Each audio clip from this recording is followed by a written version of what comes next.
Nous, quand on commence, on dit bonjour, bonsoir. Vous voulez le faire avec nous ou pas? Ouais, si, on fait ensemble. En même temps. Ouais. On lance un 1, 2, 3. Je fais 1, 2, 3. Vas-y, je fais le lancement. Vas-y. 1, 2, 3. Bonjour, bonsoir. Et bienvenue sur Comment t'as fait. On reçoit aujourd'hui Salim Kedou et Maxence Saugrain. C'est les réalisateurs du documentaire Intercepteur qui est passé sur France TV /, qui est toujours disponible d'ailleurs sur la plateforme France TV si vous voulez le voir. Et du coup, on est super contente de vous recevoir. Donc voilà, bienvenue Salim, bienvenue Maxence. Bienvenue à vous. Merci beaucoup. Merci de votre accueil. Mais je t'en prie, nous, ça nous fait vraiment plaisir de vous recevoir. Vous avez fait un travail vraiment dingue. C'est vraiment un travail d'investigation. Le documentaire est super bien construit. Il y a vraiment tout. C'est très complet. Donc, on va vous poser des questions un peu sur comment ça s'est passé. On a décidé de couper le podcast en deux. Donc nous, Comment t'as fait, on rappelle un petit peu, on demande aux personnes qu'on reçoit comment ils ont fait pour réussir dans tel domaine, pour réussir à réaliser tel projet, etc. Étant donné que le sujet que vous avez abordé est un peu difficile, on a préféré couper le podcast en deux. Donc dans un premier temps, on va vous demander comment vous avez fait pour faire le documentaire. Donc comme si ça avait été un documentaire sur un autre sujet beaucoup plus léger, juste pour montrer aux gens un petit peu comment se débrouiller pour faire un documentaire. Étape de création, la manière de choisir qui son contacter, sujet. exactement. Et après, on parlera du sujet. Donc le sujet, c'est la pédocriminalité en ligne. Donc c'est un sujet qui est très fort, qui est très important et qui est aussi très très dur, mais qui est nécessaire. Pour moi, il faut vraiment en parler. C'est un sujet qui reste encore tabou, malheureusement. Donc voilà, c'est un peu comme ça que ça va se passer. Est-ce que vous êtes d'accord déjà avec ça? Là, on voit que on me demande votre consentement de la tête, toujours. etc. Est-ce que vous êtes d'accord? C'est très bien. Ouais. Déjà, il faut juste rappeler à tous nos chers spectateurs et aussi auditeurs, on va dire, que c'est votre premier podcast, notamment sur ce sujet-là et sur votre projet. On est vraiment honorés que vous acceptiez de le faire avec nous pour la première fois. Et du coup, si vous êtes partant, on y va? Let's go. Nickel. Let's go. Bah écoutez, on va déjà commencer à vous demander votre parcours. Moi, je connais Salim, donc on s'est déjà rencontrés auparavant, on est de très bons amis. C'est Maxence que je connais moins. Salim, moi je sais que tu viens du 19e. Ouais, voilà. C'est ça. Et vous êtes tous les deux parisiens? Non. Moi, j'ai grandi dans le 77 et aujourd'hui, je vis dans le 94. J'ai toujours été en banlieue. J'aime bien le calme déjà de la banlieue. Si tu vois un peu le truc. J'ai pas forcément non plus les moyens d'être sur Paris à l'heure actuelle. Mais non, après, j'ai beaucoup gravité autour de Paris quand j'ai commencé à rentrer dans la vie professionnelle. Par pas mal de taf. Et avec Salim, après, on s'est rencontrés pour le coup à une soirée sur Paris. Où ça réunissait un petit peu des artistes, un peu des gens du milieu, entre guillemets. Et c'est là où on s'est rencontrés, quoi. Mais à la base, on n'est pas forcément dans le même univers ou dans le même environnement. Voilà, quoi. Ça fait combien de temps vous connaissez, vous deux? Ça fait 4 ans, il me semble. Comme ça, ouais. Donc après le Covid, pendant le Covid, du coup. Ouais. C'était une soirée et c'était pas forcément autorisé à ce moment-là, je crois. Non. J'espère qu'on va pas te mettre une amende. Il le dit maintenant, bien sûr. 135 €. Il y a 5 ans. Il y a prescription. Et du coup, on s'est rencontrés, on avait un ami en commun et ça a tout de suite matché. On a direct... franchement, c'est bizarre, mais parce que le courant, il est passé hyper vite. Et en fait, on a parlé, on a échangé, on avait les mêmes rêves, on avait les mêmes trucs et tout. Et on s'est vu, on a bu un café. Et après, franchement, ça allait assez vite. On est parti directement sur un concours qui s'appelle Filme ton quartier. Ouais, je vois. On a participé, on a gagné un prix qui était le prix de France TV / C'était quelle année que vous avez participé? 2021. Ouais. C'était quoi le nom du projet? C'était la jeunesse. Le nom du projet. Oui, ok. Le nom du projet, c'était La jeunesse c'est un art, mais le concours, c'était Avoir 20 ans. Ouais. Oui, je vois totalement. Ouais. Et c'était c'était limite de temps, j'imagine, pour le court-métrage et tout. C'est du 3 minutes 30. Ok. Et c'était le premier projet que vous faisiez ensemble? Ouais, premier. Ouais. Ok. On était en écriture en plus à la base sur un autre projet qui s'est pas fait et qui en fait a mis un peu le pied à l'étrier entre guillemets à ce projet-là de Filme ton quartier, puisque c'était en sortant d'une séance d'écriture que Salim me dit j'ai un truc là, un concours de court-métrage, si t'es chaud, viens, on essaye de faire un truc ensemble et d'y participer.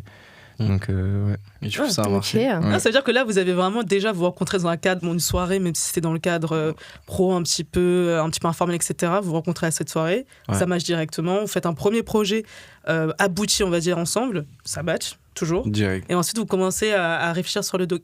J'ai une petite question, moi, pour vous. C'est quoi votre parcours en tant, justement, qu'artiste ? Est-ce que vous avez fait des écoles d'art, une école de cinéma, peut-être, ou quelque chose ? Je te laisse commencer. Tu veux Moi, je suis arrivé, entre guillemets, dans le milieu artistique par une école de théâtre. Du coup, qui s'appelle l'Atelier International Blanche Chaland et Paul Weber. Je fais la pub, je mets tout le nom dedans. C'est une école qui est à Ménilmontant et qui était vraiment bien parce qu'elle était centrée uniquement sur le jeu. C'est-à-dire que tu as juste un plateau, une salle, tu n'as rien de plus, quelques accessoires et tu joues. Et donc, c'était vachement là-dessus. Donc, j'ai appris, j'ai fait 2 années là-bas, une année en cursus classique et une année en cursus anglais. J'avais envie de tester un peu les deux, de voir comment je me débrouillais là-dedans. Et après cette école, je suis parti plus de manière autodidacte sur l'écriture de scénario. J'ai fait des petits cours d'écriture de scénario. Et après Covid, forcément, donc ça met un peu à mal tout ça. Et après en autodidacte sur la réalisation.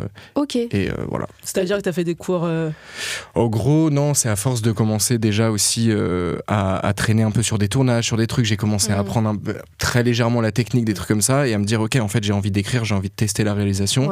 Et en fait, en faisant même mes propres projets, j'ai commencé à comprendre comment ça pouvait comment un peu ça fonctionner. Marche. Exactement. Du coup, vous deux, vous êtes plus acteurs au début plutôt que réalisateurs, etc. Tous les deux. Ça. Vous savez, c'est un peu le parcours de beaucoup de gens. D'abord, on veut tous, entre guillemets, qu'on veut dans ce milieu-là, c'est de faire de l'acting. Puis après, on se dit, mais en fait, il y a une pléthore, mais vraiment une pléthore de rôles et de métiers qui se joignent au cinéma, au théâtre, etc. Donc, totalement. Le parcours ne me paraît pas illogique pour vous. Et en plus, ça a porté ses fruits. Excuse-moi ? Et en plus, il a porté ses fruits. C'est ça.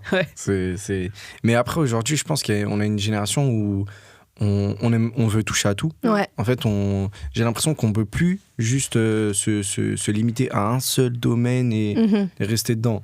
Parce que quand tu es comédien, naturellement, tu veux jouer. Et les rôles, ils n'arrivent pas tout de suite. Du coup, tu te dis, faut que je les attire vers moi. Et ça passe par l'écriture, ça passe par la réalisation. Moi, personnellement, comment j'ai commencé, j'ai commencé au cours Florent. Ah, t'as fait les cours Flo. T'es resté combien de temps là-bas ? Cours Flo. J'aime bien l'abréviation. Pardon, en 2019, je suis resté 6 mois. Après, il y a eu le Covid. C'était des cours en distance, en distanciel.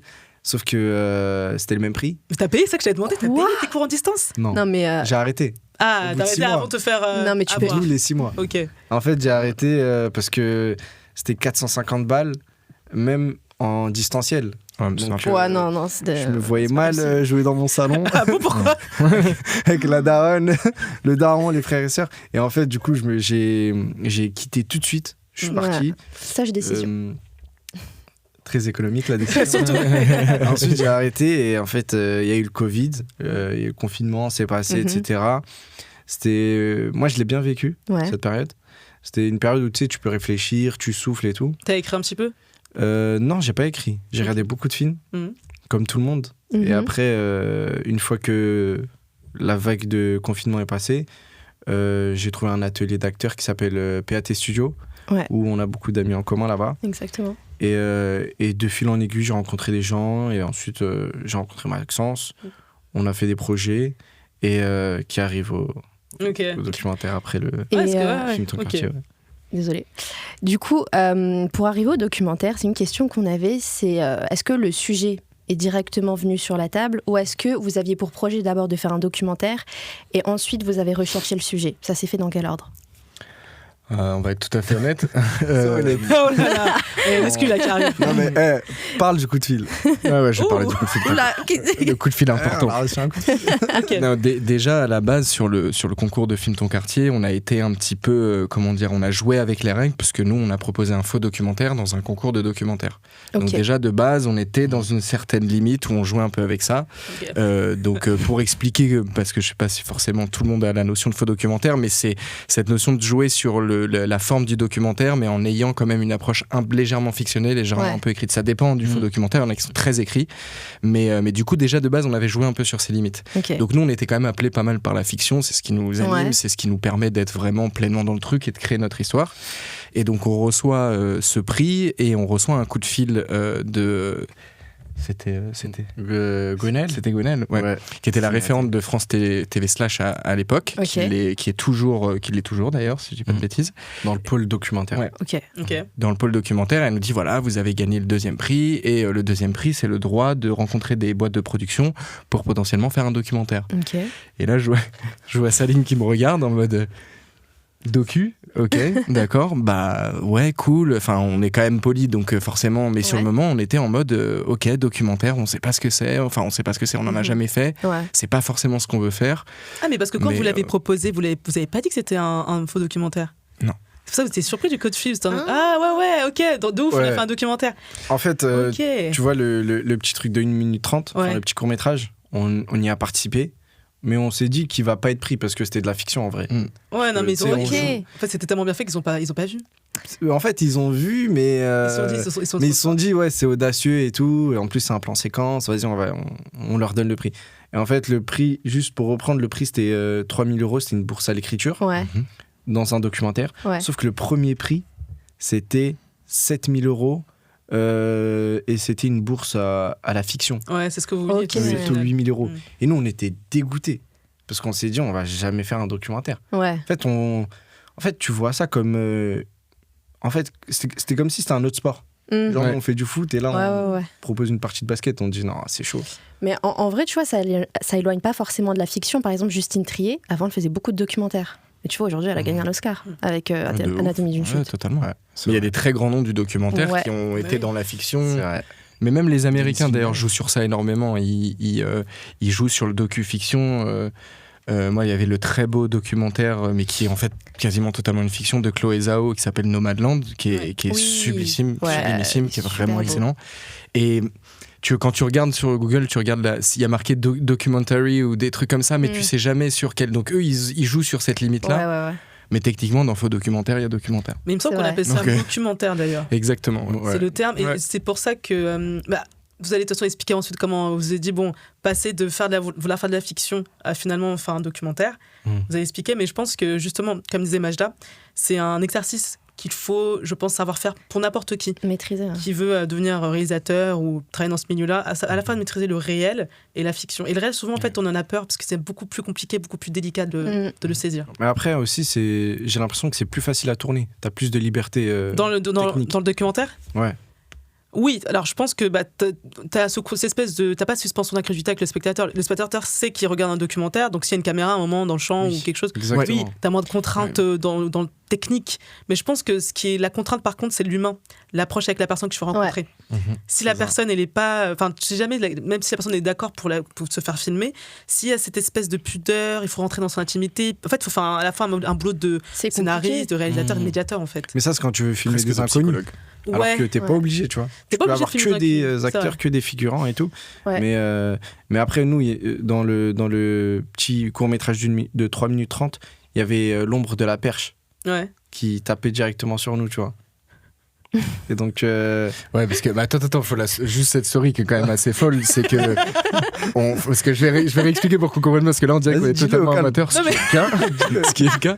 Non mais en gros, on fait ces prises là et on avait tourné c'était vers chez toi, c'était dans le 19 et on avait tourné du coup ce court-métrage de 3 minutes 30, donc sur un plan séquence en travelling arrière, donc assez galère parce qu'à tout moment le chef op se mange un truc, tombe par terre, et eux ils étaient 3 face cam en train de parler et d'échanger, et en fait on recule, on le fait plusieurs fois, il y a que des gens qui regardent la caméra, que des gens qui machin, donc c'était galère. On fait 12 prises et la 13e on dit ok, pile ou face, c'est ce qu'on l'a fait, ça tombe sur le bon truc, on l'a refait parce qu'on n'était pas satisfait à 100%, et en fait c'est cette prise là qu'on a choisi, la 13e. Sauf qu'en regardant les rushs, on voit que dans les 20 ou 30 dernières secondes du truc, on voit totalement la perche, l'ombre de la perche en plein sur un des 2 comédiens. C'était sur Nolan ou non, c'était sur moi, c'était sur toi, et une énorme perche. Et en fait, comme à la fin du court-métrage, pour ceux qui iront le voir, on retourne la caméra vers l'équipe technique, on n'a rien dit. Et on a dit, en gros, vous l'avez dit, ça. C'était fait exprès. Ouais, mais c'est ce qu'il faut. C'est un choix artistique. Mais il faut l'assumer. Exactement. Mais c'est super ingénieux. Vous avez pensé à ça. C'est des bien sûr. Ouais, c'est. Mais nous gardons. Arrête de dire non, mais oui, on est trop fort. Orson Welles, c'est exactement. Mais du coup, juste pour recentrer sur le choix du documentaire, du coup, vous avez été appelé par Gwenaëlle. Gwenaëlle, ouais. Et à ce moment-là, vous dites, mais on n'a jamais fait de documentaire, comment on va faire ? Et c'est à partir de là que vous avez cherché le sujet. Ouais, c'est ça. À ce moment-là, nous, on savait vraiment pas quoi faire. On savait pas c'était quoi un documentaire, comment on le faisait, etc. On en avait vu sur Netflix, mais les productions Netflix, c'est vraiment différent de ce qui se passe en France. Oui, et puis surtout, ça dépend si c'est une série documentaire ou un documentaire d'1h30, etc. Ça dépend ce que tu racontes, ça dépend comment tu le traites. Et moi, je me rappelle qu'à ce moment-là, je m'intéressais beaucoup aux documentaires, en tout cas, ce qui se passait au niveau de la pédophilie. Ah ouais, c'était déjà un sujet qui te... Ouais, je m'intéressais beaucoup, je regardais, mais à ce moment-là, c'était pas encore... En tout cas, on l'avait pas encore mis sur la table, parce que c'était encore trop loin. Du coup, avec Maxence, on a rencontré beaucoup de boîtes de prod. À la fin, on est parti avec Empreinte Digitale. Et après, si tu veux, je te laisse parler des sujets qu'on a proposés. Maintenant ? Ouais. Non, oui, c'est ça. Ça a été très long. Ça a été, on a rencontré 5 ou 6 boîtes de prod différentes, donc des gros noms. Donc nous, pareil, on se retrouve dans des locaux. Il y avait une boîte de prod, c'était les anciens locaux d'Universal. Donc, et de la Paramount, je crois. Ouais. Donc bref, des trucs sur plusieurs étages assez fous. Ils te font visiter les locaux plus qu'ils ne te demandent quel est ton sujet de documentaire. Donc c'est assez... Des salles de ciné et tout ça. Ouais, des trucs assez énormes. On dirait qu'ils veulent te faire peur. Ils veulent t'impressionner. Entre eux de faire peur et te mettre bien, c'est bizarre. Mais du coup, c'est intimidant. Ouais, histoire de garder le dessus, tu vois. Ouais, il y a un truc un peu comme ça. Et donc, on a proposé en tout, pareil, c'est marrant, mais encore un truc un peu de numérologie. On a proposé 13 sujets et celui sur la pédocriminalité était le 13e. Pourquoi ? Parce qu'en fait, il y a des projets qu'on a avancés. On a commencé le dossier de prod, ça a été avorté très vite. Parce qu'il y en a d'autres qui étaient déjà dessus ou machin. Il y a des sujets qui ont été rejetés naturellement, en fait, pas ouf. Et on est arrivé jusqu'à ce sujet-là où, en fait, on était un peu perdu, on savait plus trop quel sujet avoir, et Salim me dit en vrai j'ai envie de bosser sur la pédocriminalité, c'est un sujet qui me touche, j'ai envie qu'on parle de ça, et moi je lui dis c'est mort, ils accepteront jamais, tu vois. C'est la pédocriminalité, c'est trop sensible, c'est un truc en France on a du mal à partir là-dessus, j'étais pas du tout confiant et presque du coup pas bien, je me dis ok super, notre dernier sujet il est trop risqué, et en fait ça a été celui qu'ils ont pris, donc c'est quoi les sujets que vous avez proposés mais qui ont été passés? On avait proposé les ballons, tu sais, le protoxyde d'azote. Oui, C'était le sujet où on était le plus avancé. Ah, mais ça, les gars, c'est toujours possible. Hein. Mais ouais. C'est toujours possible. Après, faut voir comment tu le traites aussi. Parce que la vague, elle est passée, j'ai l'impression. Traite-le en Afrique. Tu penses ? Oui, je t'assure. Ah ouais, en Afrique, c'est... c'est arrivé là-bas ? En Afrique, et surtout, eux, ils se droguent, entre guillemets, avec des ferments d'excréments. Ah oui, c'est un autre délire encore. Ah ouais, Attends, je peux... Comment ça ? On réexpliquera ça. J'ai acquiescé rapidement, moi. Ok. Mais du coup, apparemment, moi, on m'a dit au States, ils prennent direct à la bonbonne. Genre, ils mettent plus dans le ballon, ils prennent direct les States, ils ont pas de limite. Ouais, non, là-bas, c'est... Mais du coup, on avait proposé ça, on avait proposé un militaire qui revient à la vie civile. Dans un hôpital militaire avec pour les anciens blessés. Ouais, ça c'est super intéressant. On avait proposé une prostituée qui revient à la vie civile pareil, qui revient dans une activité moins dangereuse. Ouais, moins dangereuse. On avait proposé... Franchement, les autres, on avait plein. Après, ça va du pitch, donc vraiment 2-3 phrases, à un truc un peu plus élaboré. Mais en fait, il faut que ça aille vite. Tu proposes, dans le documentaire, tu as une sorte de pré-dossier, je sais plus comment il l'appelait, mais c'est un petit truc de 2-3 pages dans lequel tu as les informations, le pitch, les informations un peu techniques, une très légère enquête journalistique où tu as 2-3 articles qui vont parler de ça. Comme ça, tu le donnes à ta prod et ils le voient, ils le lisent. Tu vois. Je crois que d'ailleurs, dans la fiction, j'ai appris il y a pas longtemps, je crois que ça s'appelle un elevator pitch, parce que c'est un truc que tu donnes dans les ascenseurs, censé être une page pour que voilà. Je trouvais ça marrant. Tu peux même les caler quand tu fais des festivals, des trucs comme ça, tu vois un producteur, tu sais qu'il est là, tu vois qu'il y a son sac, la tête, tu prends tu le cales dedans. Bien sûr. J'ai fait ça 2 fois, attends. Faut oser, je trouve que c'est marrant. C'est légal ça. C'est un peu illégal. C'est pas illégal. Non, tu mets juste un papier dans un sac, dans un cartable. T'as pas fouillé dedans. Non.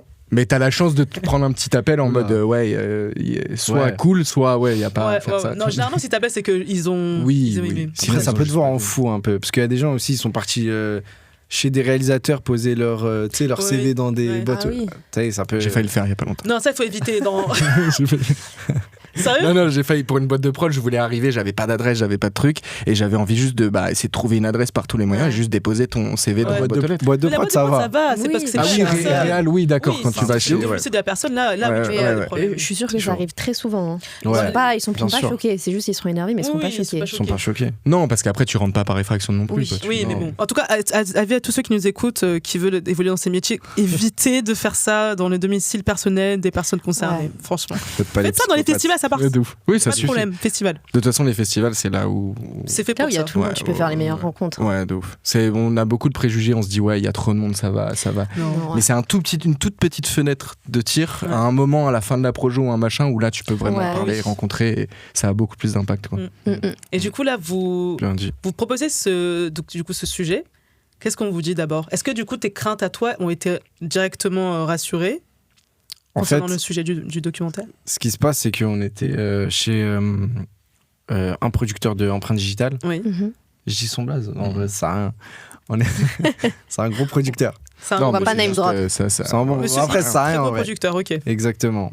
On met dans son bureau et en fait, on sent qu'on a tiré la corde un peu trop. En fait, là, on est vraiment vers le dernier. C'est 13e du coup en plus. C'est ça, et, tu vois, on est dans le dernier rendez-vous. Lui, il nous a accordé beaucoup de temps et il est très pris. Du coup, à un moment, on parle et tout, et il voit qu'on n'a plus trop d'idées. Et je sais pas si c'est de la peine ou il nous regarde et tout, il nous dit écoutez, qu'est-ce qui intéresse les gens ? Sexe, argent, drogue. Il vous dit ça ? Comme dans les films. Straight to the point. Il a dit, vraiment, il a dit, il y a que 3 trucs qui intéressent, sexe, drogue, violence. Sexe, drogue, violence, pardon. Ah ouais, wow. Et en fait, on est là, on se dit, c'est vrai. D'un côté, c'est ce qui nous intéresse tous. Oui, non, mais clairement. Et à un moment, on est comme ça et tout, on est dépité fin de journée. Et il dit, vous avez pas une idée, quoi. Et après, en vrai, je lui balance un truc, mais c'est même pas. J'avais zéro, on n'avait pas de piste. Zéro. Je dis mais sinon, nous, on connaît une meuf, elle chasse des pédophiles. C'est vrai que tu l'avais fait. Il se relève de sa chaise. Kilo. Ouais. Okay. Tu dis quoi ? Vous avez dit quoi ? Mais ça, c'est très bien. Mais ouais, les gars. Lundi, envoyez-moi un pitch. Oh, un pitch. Alors quoi, il vous a demandé juste un pitch ou un docu avec un document un peu plus Pour le moment, élaboré. juste un pitch, genre l'histoire, un peu d'infos et tout. Ok. Et en fait, il est direct intéressé. Ouais. Tu vois, il mord à l'hameçon. Et là, on sort du rendez-vous, mais en vrai, on est dépité parce qu'on sait que c'est mort. Mais pourquoi ça ? Parce qu'on a rien. Ah, t'avais bluffé ? Ouais, on avait rien, on connaissait personne en vrai. Au bout d'un moment, tu bluffes, tu te dis, on va trouver. Bluff, en vrai. Parce que techniquement, tu vas trouver. Mais et puis même, il va pas te demander le nom tout de suite. C'est des non-dits un peu mais qui permettent de créer une confiance. En fait, c'est que lui, il te dit, essaie de trouver ça. Nous, on dit peut-être qu'on a, et en fait, après, tu te rejoins une fois que t'as un truc, tu vois. Ah, mais t'avais carrément bluffé, toi, en fait. Ouais, on a bluffé. Pas mal. C'était pas la seule fois, on a bluffé. On a bluffé de ouf. Après, lui, tu vois que c'est un mec sérieux. Toi, tu fais avec ce que t'as. Ouais. Mais du coup, après, on a cherché, on a regardé sur Internet, on a trouvé qu'il y en avait. Et en fait, ça nous a permis aussi de découvrir ces associations. Parce que même si on s'intéressait à la pédophilie en France, ou dans les réseaux, ou dans plein de choses, on n'avait pas connaissance encore des associations à ce moment-là. C'était encore inconnu pour nous. Et c'était même très récent en France tout court. Ça date de 2018, 2019 pour les premières. Donc c'est quelque chose qui de toute façon était très récent. Ouais. On va en reparler plus en détail, mais ce truc d'association, c'était très récent de toute façon. Ouais, parce que ça reste quand même une pratique assez marginale en France, parce qu'elle est répréhensible par la loi. Ouais, c'est ça. Ça peut l'être. Parce que en fait, c'est répréhensible si tu passes quelques règles, quoi. Oui, ça peut être ok, mais c'est très encadré surtout. Très, très aux États-Unis, toi, tu as dit tout à l'heure que tu regardais beaucoup de. Enfin, tu t'intéressais un petit peu à ce sujet. C'était des documentaires concernant des Français ou des Américains que tu regardais ? Moi, je regardais des documentaires concernant l'Europe ou des documentaires sur les réseaux pédophiles. Ok, mais c'était l'Europe en généralité, il n'y avait pas de... Ouais, l'Allemagne, la Belgique, en fait, ils sont assez reliés, quoi. Oui. Les anglo-saxons sont beaucoup plus permissifs. Les Anglais sont déjà plus permissifs que nous. Nous, c'est beaucoup plus... Bon, après, c'est même plus que ce soit répréhensible. Pour eux, ce qui leur pose problème, c'est surtout quand les procédures sont avortées à cause d'un vice juridique. Oui, bah, et c'est surtout ça qui est très dur. C'est ça. Donc, c'est ce qu'ils essayent de faire, parce que vraiment te faire poursuivre, il faudrait que tu ailles chercher le mec, le tabasser ou faire des trucs comme ça. Mais c'est un vice de procédure, en fait, il dit en fait, que vous avez peut-être fait capoter tout le processus en cours. Et les avocats, on a été 2 fois au tribunal pour suivre des audiences qui étaient assez compliquées, et les avocats sont très très très très bons. C'est dur à dire, mais c'est le cas. Dès qu'ils trouvent quelque chose, ils rentrent dedans dans la faille, et en fait derrière, après, c'est extrêmement compliqué de relever. Sur un détail, ils peuvent te détruire tout un dossier. Mais aux États-Unis, comme tu disais, là-bas, ils sont beaucoup plus ouverts. Après, là-bas, il y a la légitime défense. Après, bon, ça dépend des États, etc. Mais il y a pas longtemps, par exemple, il y a un mec qui a tué l'agresseur de son enfant. Oui. Et il a été libéré. Tu vois, ils ont estimé qu'en fait, c'était de la légitime défense. Oui. Mais surtout, que comme c'est dans un État fédéral, ça dépend aussi où tu te trouves. Ça dépend de quel État, était je sais pas, dans le sud des États-Unis, qui est un peu plus moins regardant concernant la violence de ses concitoyens. Tu peux te permettre de faire plus de choses que par exemple si t'es dans le nord, à New York ou à Washington, tu vois, là c'est un petit peu plus contrôlé. Le sud, Quand c'est plus démocrate, il me semble. Exactement. Après, attendez, on va pas faire un débat de fond. Oui, là, ça paraît. Là. T'es républicain? Chut. Ok, bah du coup, vous proposez ce sujet, vous commencez à... Alors, il vous dit, donnez-moi un pitch d'ici lundi. Du coup, vous avez bluffé, qu'est-ce qui se passe après ensuite? Après, on a cherché. Après, c'est toujours dans le documentaire est assez frileux en général. L'économie du documentaire, de toute façon, et les boîtes de production sont assez frileuses, parce que c'est très compliqué de toute façon de produire un documentaire. Donc c'est toujours un pas en avant, 3 pas en arrière. C'est-à-dire que tu as une euphorie de ce sujet-là, les gars, si en plus vous avez une femme, si en plus vous avez ça, c'est jackpot, tu vois. Et quand tu reviens quelques jours après avec exactement ça, en plus on avait pré-contacté la personne et on avait peut-être une touche, c'est ok, cool. Mais il nous faut 2 autres pitchs à côté, parce qu'en fait, il faut qu'on choisisse entre 3 pitchs.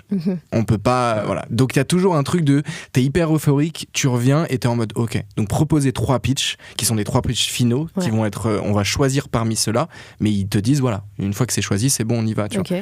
Donc, on a proposé ces 3 pitchs, dont celui sur la pédocriminalité. Et encore, à ce moment-là, on était en mode, bon, on n'est pas sûr que derrière, plus haut, ça va être validé et tout, mais c'est celui-là qui a été validé. Donc, et quand ça a été validé, vous avez eu un peu peur, en fait, de vous mettre face à ce sujet-là, de le traiter ou pas? Bah déjà, c'était une grosse surprise. Parce qu'on l'a pris un peu comme juste avant, on était ils vont jamais prendre ça, ils vont avoir peur. On sortait des grandes phrases. Mais quand ils l'ont validé, du coup, c'est nous qui avons, qui avons eu peur. Et on s'est dit, bon, c'est possible. Après, maintenant, on était devant un gros travail à faire qui était l'angle à prendre. Parce que tu peux pas traiter ça n'importe comment, faut faire un choix, faut voir ce que tu veux traiter, ce que tu veux dire. Parce qu'il y a beaucoup de choses qu'on voulait dire dans le documentaire où on n'a pas eu le temps de le dire, on a dû enlever, etc. Mais non, on était surpris, heureux, et on savait pas ce qu'on allait vivre en vrai. Et juste pour continuer un peu sur le déroulement du documentaire... le tournage, il a duré combien de temps? Et surtout, la préparation du tournage, comment ça s'est passé? Et est-ce qu'il y a eu des financements qui ont été mis à votre disposition pour la réalisation du documentaire? Déjà, c'était votre première fois que vous faisiez un vrai, entre guillemets, documentaire. Comment vous êtes renseigné sur la manière de faire? Est-ce qu'on vous a aidé? Ou est-ce que vous êtes dit, bon, à l'instant, on va écrire, ou pas d'ailleurs, et on va voir comme ça? Déjà, surtout le premier truc qui te met dans le bain, c'est que c'était Empreinte Digitale à la base avec qui on était, mais qui a été racheté par Fédération Studio, qui est l'une des plus grosses boîtes de prod parisiennes, notamment c'est ceux qui font le Bureau des légendes sur la partie fiction et tout. Donc bref, nous on arrive avec un truc où on se dit wow, c'est des pontes dans leur domaine, ils sont très très chauds. Donc il y a cette double approche il va falloir créer un dossier de prod maintenant qui va permettre justement d'avoir des financements et que eux derrière ils valident. et ils te mettent de toute façon dans un contrat, à chaque étape, il peut y avoir action du truc, et on arrête tout. Oui. Donc en fait, à chaque étape, tant que c'est pas signé et qu'il y a pas, ça part pas en production, ça peut s'arrêter à tout moment, tu vois. Au niveau des aides, au niveau des financements, c'est eux qui gèrent de toute façon tout ce qu'il y a derrière. C'est des accords entre le diffuseur et la boîte de production. Ça, c'est eux qui gèrent. Mais c'est vrai que jusqu'au moment final où tu vas jusqu'à avoir tes caméras et faire ton premier jour de tournage, rien n'est sûr et tout peut s'arrêter du jour au lendemain. C'est la précarité un peu du documentaire. Après, quand c'est des grands noms, des Deux Pardons, des gens comme ça qui proposent un documentaire, je pense que là on déroule le tapis rouge. C'est des gens, mais c'est des gens qui de toute façon sont pour le coup des pales dans leur domaine. Qui sont vraiment... J'ai une petite question pour vous. Vous avez des agents individuels? Moi non. Toi t'en as un du coup? Non. Non. Ok. Tu m'as fait comme ça. Bah parce que agent. Non, j'ai pas d'agent encore. Ok. Non. Ok, c'était juste pour savoir si vous étiez un minimum encadré, vous, en tant que jeune scénariste. À ce moment-là, non. Pas du tout. Et quand vous écrivez, alors qu'on vous propose, qu'on vous dit, oui, il faut écrire ça, il faut faire les dossiers de prod, vous écrivez ça à deux, vous n'avez aucune aide extérieure? Si, on a eu l'aide de Charlotte. On a eu Charlotte l'avocat qui est une réalisatrice de documentaires. Ouais. Okay. Elle a réalisé Prison. Ouais. Okay. C'est une série doc sur France TV Slash. J'ai entendu parler mais j'ai pas regardé. Ouais, et c'était vraiment cool. Dans la réal, elle avait quelque chose de vraiment intéressant et le docu pareil était assez dur à réaliser. On a eu aussi un script doctor avec nous, donc c'est-à-dire script doctor, il va lire un peu ce qu'on a écrit et nous aiguiller sur comment réécrire, comment reprendre un peu ce qu'il y a à faire. Ouais. Et donc ça nous a beaucoup aidé parce qu'on était un peu perdus et en fait non, ceux qui nous ont le plus encadrés c'est la boîte de prod, c'est Fédération et notamment Isabelle qui était à la tête du pôle documentaire, Isabelle Dagnac, qui en fait à chaque fois nous a juste dit là c'est à chier. En fait, et c'est ça qui nous encadrait de tout refaire. C'est mieux, c'est très bien. Hein. C'est très bien. L'honnêteté pure et elle nous disait voilà, là vous avez fait un truc, je comprends pas, ça va pas, c'est pas bon, refaites-le. On revenait un jour après une nuit blanche et elle disait ok là c'est bon. Vous avez tout réintégré, c'est très bien, on continue. Ils nous ont bien traités parce qu'ils nous ont traités comme des réals. Ouais, comme n'importe qui, pas comme jeunes qui veulent faire un docu. Vous aviez quel âge à ce moment-là? Moi j'avais 22 ans à ce moment-là. Okay. Ah, t'es jeune quand même. Ouais, moi j'avais 25, 26, quelque chose comme ça. Ok. Et le temps de développer le documentaire, à partir du moment de l'idée jusqu'à la réalisation, jusqu'à la projection, c'était combien de temps à peu près? 2-3 ans. 3 ans? Quoi? T'as dit quoi toi? On avait 12 ans quand on a commencé le documentaire. Moi je l'ai vécu comme 15 ans. Ça a pris du temps quoi. Je dirais 2-3 ans. On va dire 2-3 ans si on tire jusqu'à l'annonce du prix. Ok. On va dire 3 ans entre l'annonce du prix et vraiment la sortie du documentaire. Il faut savoir que je pense que quand on dit 3 ans, c'est plus la partie développement plutôt que la partie tournage. Ah oui, le tournage c'était 6 mois. C'était 25 jours de tournage sur 6-7 mois à peu près de battement. Donc étalé quoi. Étalé, puisque c'est aussi l'enjeu du documentaire, c'est que contrairement à la fiction où tu peux faire un tournage en 1 mois et demi puisque tu as tous les accessoires pour faire vieillir ou machin ou truc, dans le documentaire tu dois laisser vivre tes profils, ils doivent évoluer. Donc ça prend du temps quoi. Ouais. Mais l'association on l'a suivi pendant presque 2 ans quoi. Ok. Enfin on bossait avec eux, on voyait les étapes, comment ça marchait, les affaires qui passent en justice, etc. quoi. Enfin les associations parce qu'on était avec une première association, après ça a changé, mais le milieu de la pédocriminalité on a traîné à peu près 2 ans dedans à se renseigner, aller dans des associations. Pas de la pédocriminalité. Non, le milieu de quand je dis le milieu de la pédocriminalité, c'est ok. Je crois que c'est tendu. On peut rigoler. C'est vrai que c'est un sujet très compliqué, mais on peut rigoler. Merci de le rappeler. C'est comme à chaque fois quand les gens disaient il est super votre docu, enfin il est super. Voilà, non mais il est bien réalisé. Il est bien réalisé. On sent que exactement. Vous êtes vraiment que vous avez pris de votre temps et surtout de votre énergie. Parce que honnêtement pour réaliser ce genre de sujet-là, encore une fois, je pense qu'il faut avoir le corps bien accroché. Même vous demandez, je pense à n'importe quelle personne qui réalise des documentaires, qui est aguerrie à cet exercice de réaliser ce genre de documentaire, il le ferait pas forcément. Il faut avoir le nerf accroché. C'est super compliqué. Pour bien préparer du coup le documentaire et un tel sujet, est-ce que vous vous êtes inspiré d'autres documentaires anglophones ou francophones? Vous l'avez préparé comme ça ou vous l'avez préparé en regardant des livres, des interviews? Enfin, comment vous avez fait du coup? On a regardé 1 sur 5 de Carl Zero, qui est un journaliste français qui traite beaucoup ces affaires-là. On a regardé Don't Fuck With Cats pour la partie. Pas. En gros, c'est un documentaire américain. Ouais, c'est américain. C'est américain, ça se passe aux États-Unis.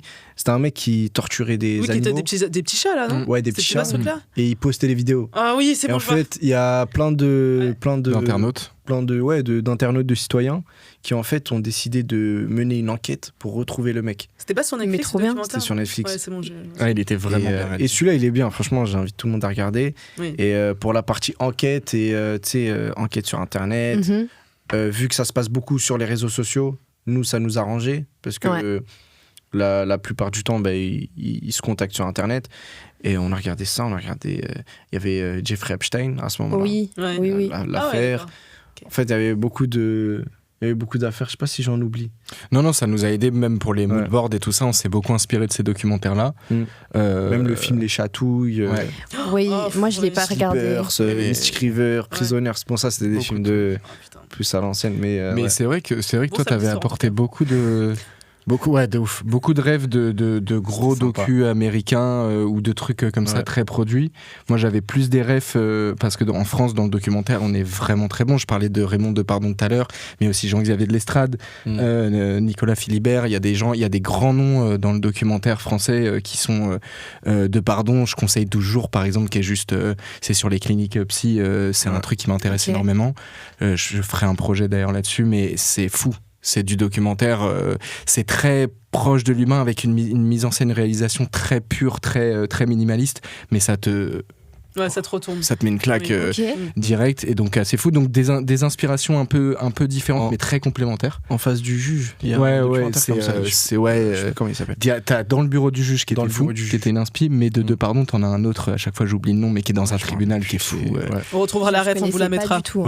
Non, c'est des trucs et en fait ce mélange d'inspiration qui a été un peu en fait notre binôme a été beaucoup comme ça, des inspi un peu différentes, mais qui se complètent vraiment bien et qui nous ont permis d'apporter des aspects différents face aux prods et face aux diffuseurs et d'être un peu complet en fait. Donc du coup ça va me permettre d'embrayer sur ma question initiale, c'était qu'est-ce que vous conseillez aux personnes qui là nous entendent et nous regardent pour réaliser un documentaire? Qu'est-ce que vous a permis de le faire? Une bonne boîte de prod pour les accompagner. Les méthodes n'ont pas de boîte de prod, ils sont en autodidacte. Parce que souvent, ils vont être autodidactes comme vous. Encore mieux. Faites pas.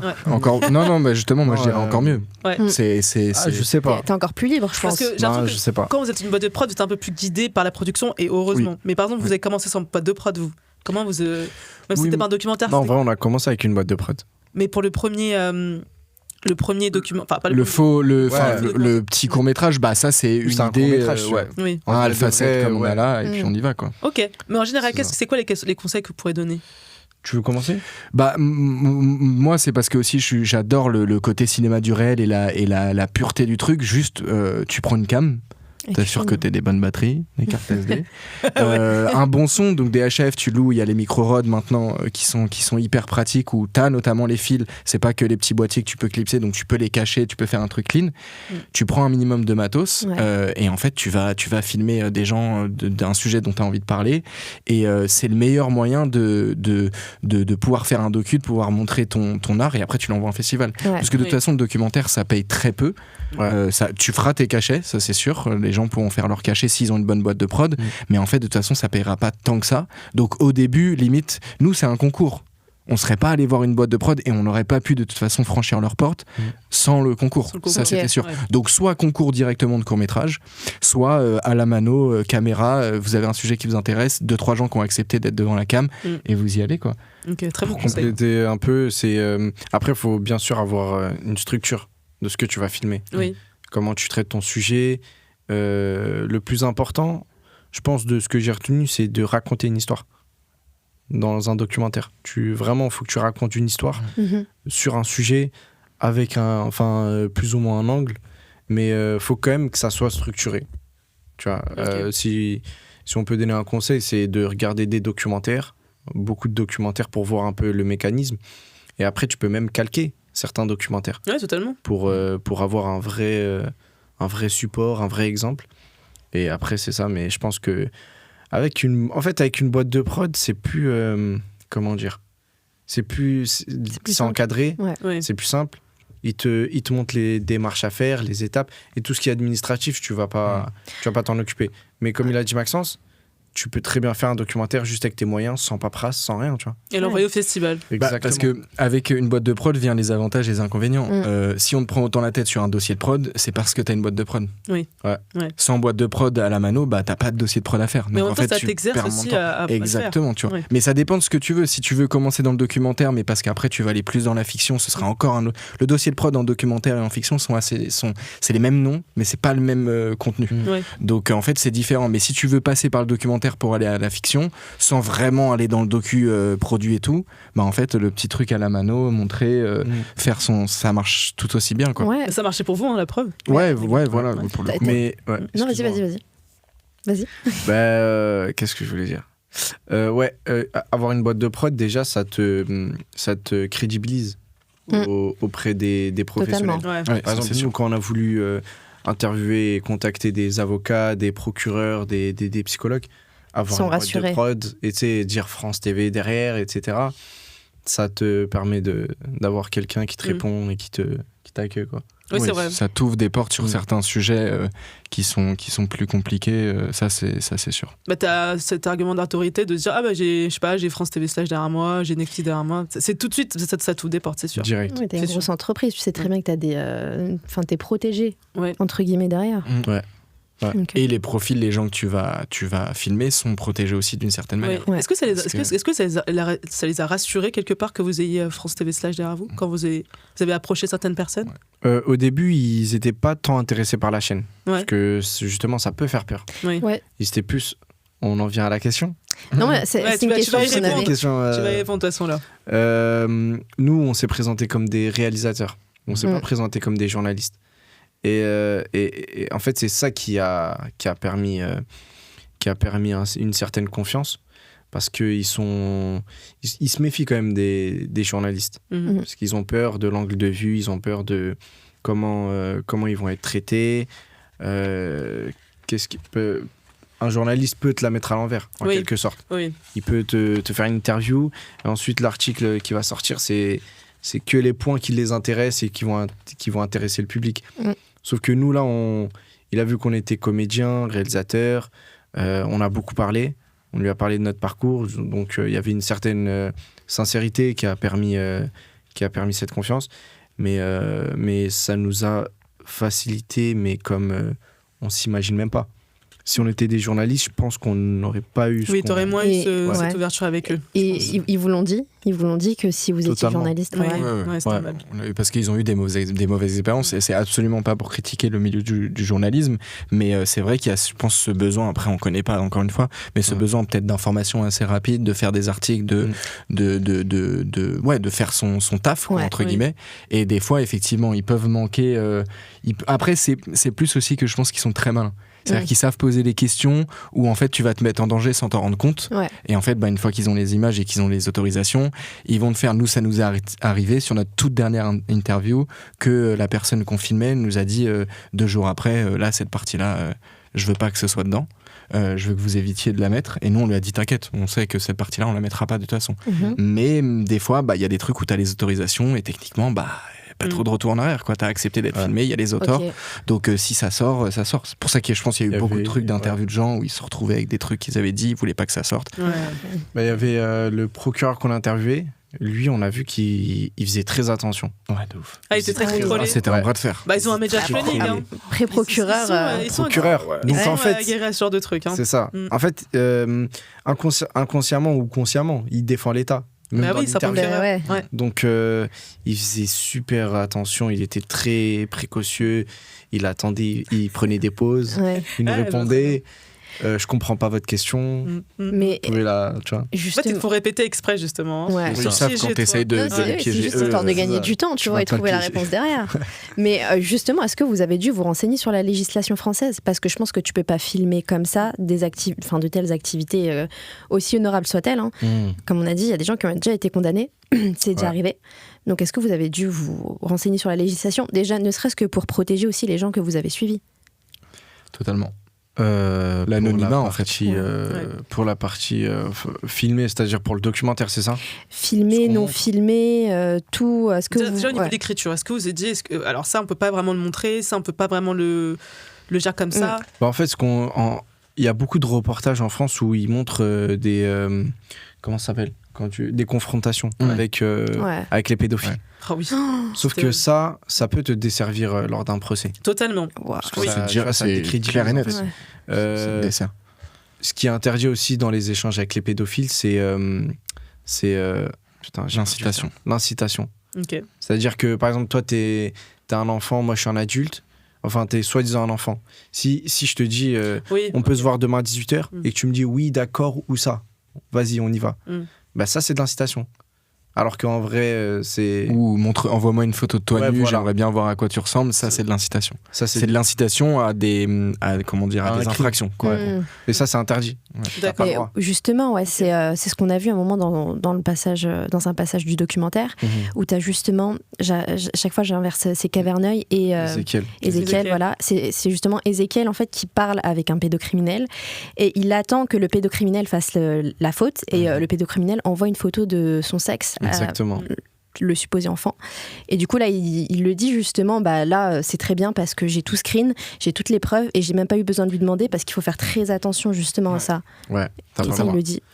Ça peut servir de vice de procédure. Ouais. Mais j'ai l'impression que ce genre d'affaires, c'est souvent ce qui les font capoter, c'est des vices de procédure. C'est que justement, c'est peut-être pour ça que la législation, quand on commence à faire ce genre de documentaire et si on veut se porter comme justicier dans cette sphère pédocriminelle, etc., c'est les choses qu'il faut faire le plus attention. La législation. Parce que les vices de procédure, quand c'est des procès qui imposent des enfants avec leurs agresseurs, c'est le pire truc à faire. C'est le pire truc à voir, en fait. Évidemment, le mec est coupable, il y a toutes les screens, mais il se fait qu'une chose, un mot en dit plus qu'un autre, et là, ça capote. Totalement. Est-ce que quand vous avez vu, vous, ce genre de cas, donc quand vous avez rencontré les personnes en question, qui sont du coup montrées dans le documentaire, est-ce que vous avez posé des questions, ce genre de questions ? Est-ce que vous leur avez dit, oui, est-ce que vous avez assisté à des procès avec justement quelqu'un qui était justement justicier dans cette sphère-là, mais le procès a capoté parce que la personne a fait quelque chose qu'elle ne devait pas faire.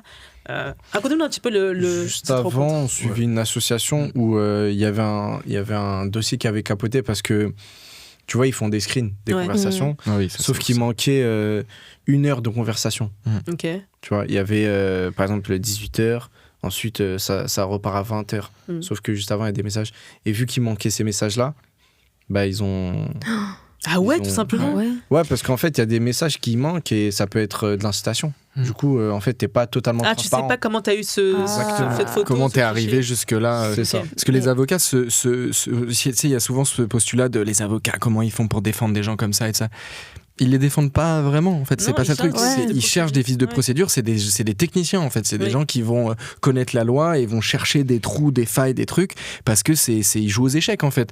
Ils sont pas là pour défendre. Donc, en fait, ils vont pas dire oui, mais en même temps, regardez, c'est tranquille, c'est pas un truc de ouf. C'est pas ça. Ils vont chercher les vices. Et après, tu vois, les avocats, quand ils sont un peu perdus, quand ils commencent à dire oui, mais monsieur n'était-il pas pris à la gorge Là, c'est qu'ils ont plus de vice de procédure. C'est que du coup, ils cherchent la pitié, ils cherchent un peu à dire oui, mais en même temps, exactement. Tu vois. Et justement, le avant-après, en ayant parlé avec les personnes qui chassent les pédocriminels, est-ce que vous avez l'impression que la législation française, je n'ai pas envie de dire protège les pédocriminels, parce que normalement, c'est pas le cas. Tu vois, mais est-ce que parce que moi il y a beaucoup de cas en ce moment de mères en fait qui n'ont plus la garde de leurs enfants parce que tu vois, il y a le partage, il y a la garde, etc., sauf qu'en fait les enfants reviennent en disant que le père a abusé d'eux, des enfants. Du coup la mère fait tout pour garder ses enfants et les protéger, sauf qu'aujourd'hui une mère, si elle ramène pas son enfant à son père, quand bien même il y a des faits avérés de violence sexuelle et d'agression, la mère peut aller en prison. Et il y a une avocate justement qui disait mais en fait on met au-dessus comment ça s'appelle non. Je sais plus. Vas-y, déroule. J'ai plus le terme, je l'avais.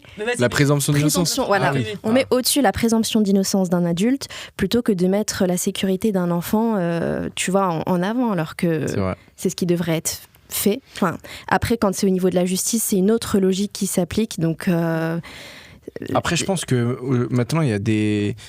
enfin les avocats de ces gens qui sont en présomption d'innocence, ils utilisent des jurisprudences où ils disent telle mère a accusé tel père à tort parce que des techniciens. Mais la plupart des cas, les mères elles disent vrai. Mais oui. Donc en fait, on est en France, tu vois, on défend beaucoup l'individu. Mais en fait, on est très, très cartésien, très terre-à-terre, très démocratie en France. C'est-à-dire qu'en fait, on va tout niveler, tout faire une moyenne. Et malheureusement, sur des cas comme ça un peu extrêmes, ils passent dans ces filets-là de la moyenne de « attention, prenons le temps, faisons gaffe à ce qu'on fait, machin ». Tu rajoutes à ça l'engorgement des tribunaux, il est simple. C'est juste qu'il n'y a pas assez d'argent. Ça coûte beaucoup de thunes, ça coûte beaucoup de machin. Donc en fait, le mec qui a fait des agressions, qui a envoyé des messages ou qui a fait des trucs, tant qu'on reste en dessous d'une certaine limite et qu'on n'est pas dans le crime, du coup, eux, l'envoyer en prison, ça coûte de l'argent. Et en fait, c'est plus ça qu'ils voient, si tu veux, derrière. Et c'est ce qui crée des bouchons. Je pense pas que la France, le système, la justice en France protège les pédocriminels. Ça, c'est un peu un raccourci, mais qu'on a tous. Nous, on l'a eu aussi au début, tu vois. C'est juste que malheureusement, c'est les choses qui se mettent en place comme ça et qui font que ça prend énormément de temps et qu'on a l'impression que. Et il y a aussi ce truc, c'est qu'en fait, il y en a beaucoup plus que ce qu'on pense. Et du coup, ça crée le bordel, tu vois. Après, vas-y. Mais en France, on défend beaucoup l'individu. Donc, il y a aussi un truc dans le documentaire, notamment l'avocate Marie Grimaud, elle le dit, c'est que les tribunaux, ils fonctionnent en politique. Par exemple, si le sujet politique actuel, c'est les violences faites aux femmes, on va traiter les violences faites aux femmes en priorité. Et aussi, on va traiter les affaires qui rapportent de l'argent. C'est toujours économique. Concernant la drogue, par exemple, non ? Les biens, la drogue, toutes ces affaires qui peuvent apporter directement de l'argent aux caisses de l'État. Alors que là, peut-être pour une mère de famille qui accuse son ex-conjoint, en fait, il n'y a pas forcément d'argent, ou c'est peut-être pas le sujet politique actuel. Donc, en fait, c'est pour ça qu'on ne va pas le traiter, on ne va pas le... Enfin, voilà, quoi. Et toutes ces pensées, maintenant que vous avez, c'est au contact de ces gens-là, et en faisant le documentaire, que vous avez développé ces opinions-là, ou vous les avez déjà avant de commencer le documentaire ? Qu'est-ce que vous avez appris Nous, on est clairement des néophytes dans la justice et dans tout ça. Enfin, on connaissait rien avant d'y aller. On a fait 2 passages, du coup, comme je disais tout à l'heure, dans un tribunal, 2 audiences. Et en fait, tu prends une claque. La première était assez extraordinaire. Le juge était très passif-agressif. Donc, vraiment très bon dans sa façon d'aborder les faits qui étaient exposés dans le dossier. Et il a emmené le gars dans tous les sens pour le faire craquer, pour lui faire dire des trucs.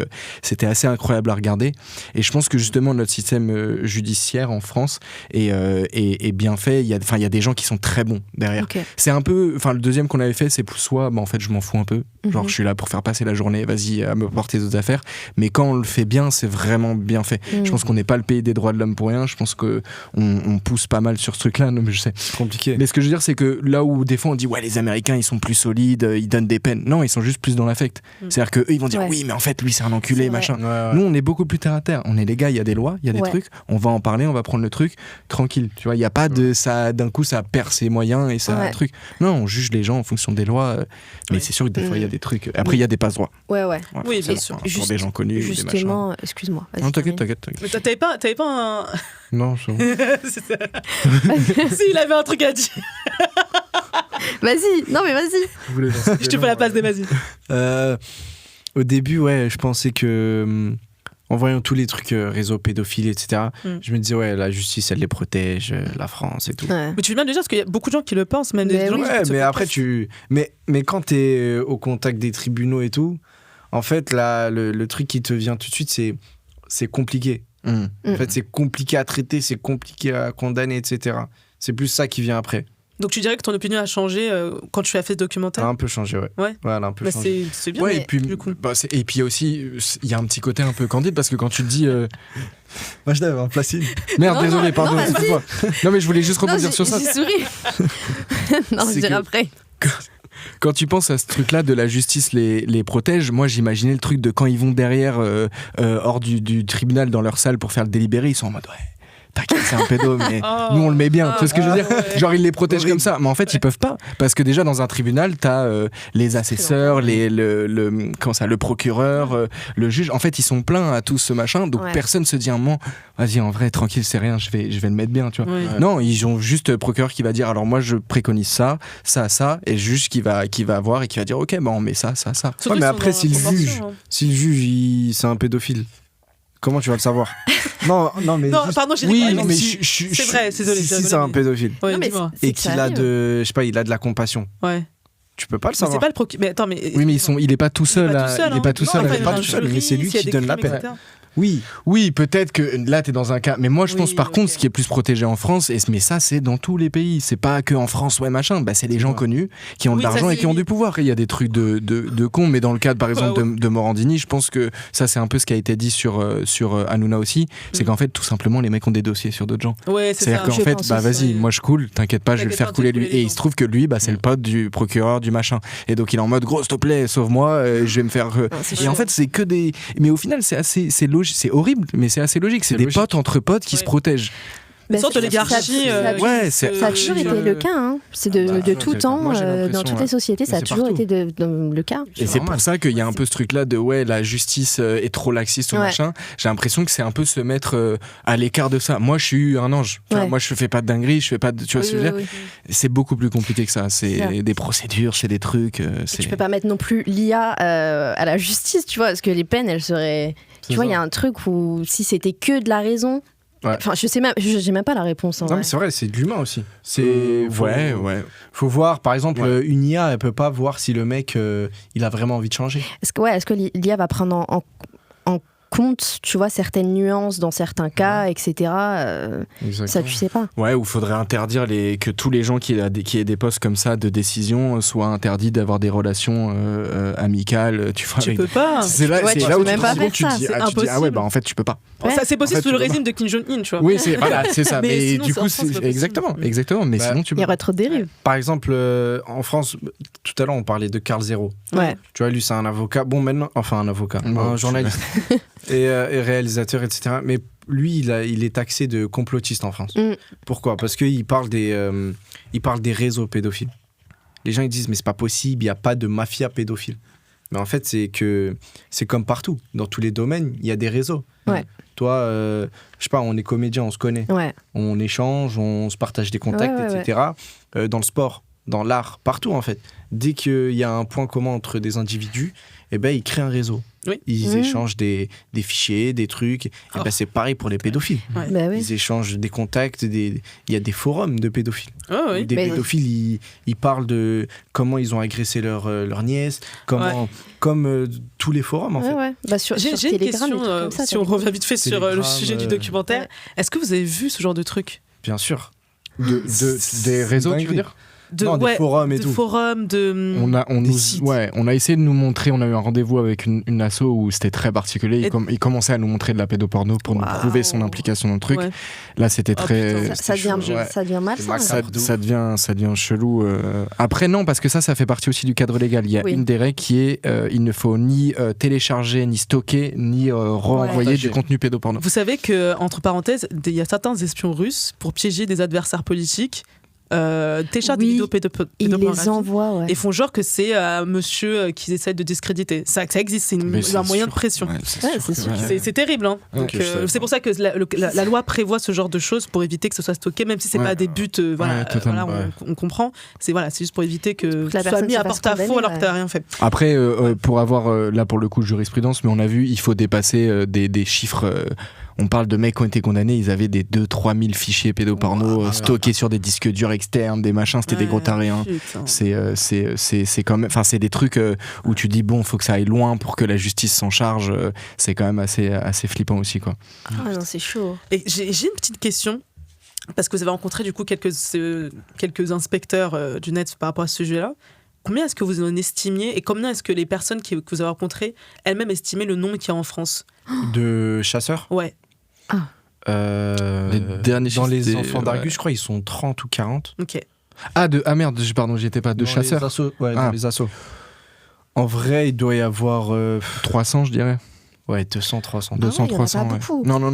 Enfin, dans les 200, 300, c'est des personnes qui sont répertoriées, je ne sais pas si c'est le bon terme, mais qui sont en tout cas déclarées comme étant chasseurs. Qui sont dans une asso. Donc, ont eu une sorte de mini-formation, du moins, qui ont été amenés à ce truc-là et qui font partie de l'asso. Ils sont pas tous sous le truc de association loi 1901. Oui. Il y en a, c'est juste des collectifs. Ok. Mais il y en a quelques-unes qui sont des assos. Ok. Quand t'as pas le nom association dedans, c'est la loi de 1901 sur les associations, du coup c'est que c'est pas une association. Parce qu'en vrai c'est vrai, il faut être formé, tu vois. Moi quand j'ai commencé à regarder le documentaire, comment te faire passer pour un enfant, tu peux pas prendre des photos d'enfants comme ça, c'est pas possible. Et le fait qu'ils se prennent eux et se rajeunissent sur leurs propres photos, tu vois, bah il faut être formé, c'est ingénieux parce que tu peux pas prendre des photos d'enfants, c'est pas possible. Ouais, non, c'est interdit. Comment les personnes que vous avez rencontrées, comment elles vous paraissaient physiquement, mentalement, de faire ça en fait, parce que c'est quand même un truc que tu fais bénévolement parce que tu as une raison de le faire. On a un avis pour certains, c'est parce qu'ils avaient de très bonnes raisons de le faire, et surtout c'est au quotidien. Tu sais que tu parles avec des personnes qui veulent agresser des enfants. Comment est-ce que ces personnes-là vous paraissaient quand vous les avez rencontrées? Je dirais qu'il y a un peu de deux solutions, soit le détachement pur et dur, soit, mais qui est jamais vraiment pur et dur quand tu vas gratter derrière, soit ça arrive de voir des personnes qui toutes les 10 minutes pleurent, quoi.